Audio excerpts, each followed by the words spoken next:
Welcome to Peace Over Pressure. I'm glad you're here. This one is small. No big drama, no life-altering decision. Just an ordinary trip to the grocery store that taught me something about the kind of peace I'm trying to hold on to these days. If you've ever had a tiny moment like this stick with you longer than it probably should, I think you'll understand. I was standing at the meat case, looking at a sale on steaks, thinking about how many I could freeze. It was an ordinary weekday. The store wasn't busy. That part matters because it means what happened next had nowhere to hide behind. No rush, no crowd, no excuse. A woman walked up and stood right next to me. Not near me, right next to me. Close enough that I could feel it. There was room everywhere else along that case, plenty of open space in both directions. She picked the spot next to me anyway, and she didn't say a word. I want to be clear. I'm not someone who competes for space, even on a good sale day. So I just stepped aside a little, gave her the whole case if she wanted it. No hard feelings. People stand where they stand, and I've never needed much room to be comfortable. I made my selection. And then I hit the part everybody hits at the meat case. Those thin plastic bags that never want to open. I was rubbing the edges together, trying to find the seam, doing the thing we've all done 100 times in that exact spot, half laughing at myself a little. And she reached over, pushed my buggy out of her way, and grabbed a bag for herself. Still not a word.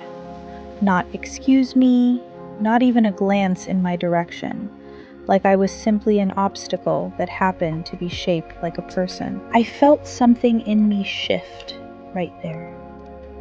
Not rage, not even really about the bag. What got me was the absence of anything. No acknowledgement that I was standing right there, in the middle of doing the exact same thing she wanted to do. No politeness, no common courtesy. I quickly moved my basket aside. It hadn't even been blocking her. There was no reason to move it at all. I just moved it because moving felt better than standing there. And I didn't say anything either. She glared at me like I had been the inconvenience. I kept my face neutral and didn't engage. I finished what I was doing and walked away. And here's the part that surprised me. I thought about that 30 seconds in the meat aisle for the rest of the day. Not because it was dramatic. It wasn't. It was almost nothing.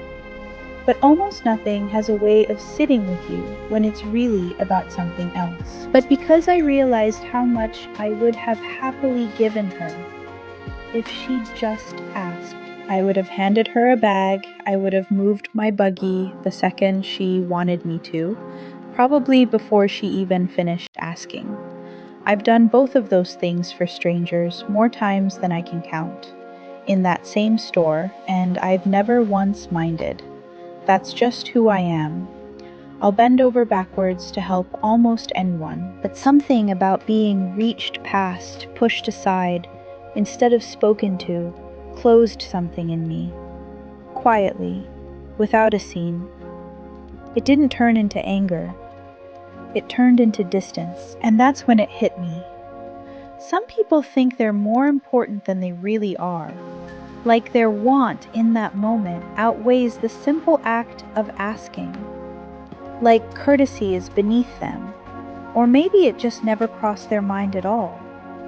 But standing there, I felt exactly how fast that door can shut. Not from something dramatic, from nothing being said at all. I've come to believe that being rude doesn't make anything easier for the rude person either. It doesn't get them what they want faster. It just makes the whole exchange harder than it had to be, for both of you. A word costs nothing. Its absence costs the whole interaction. And it costs the other person's willingness to help next time. I keep coming back to this thought. I will never intentionally be the person who does that to someone else. I'll still be the one who hands over the bag, who moves the buggy first, who says, "Excuse me," even when I don't strictly have to. That part of me isn't changing, but I'm also letting myself notice when a door closes and letting it stay closed. I'm not chasing an explanation. I'm not replaying it, wondering what I did. I didn't do anything. She never used her words, but her actions spoke volumes anyway. There was no kindness in them, just rudeness. And I don't have to carry that for her. That's such a small trade, but it's one of the quiet ways I protect my peace now. Not by winning the moment, just by not needing to.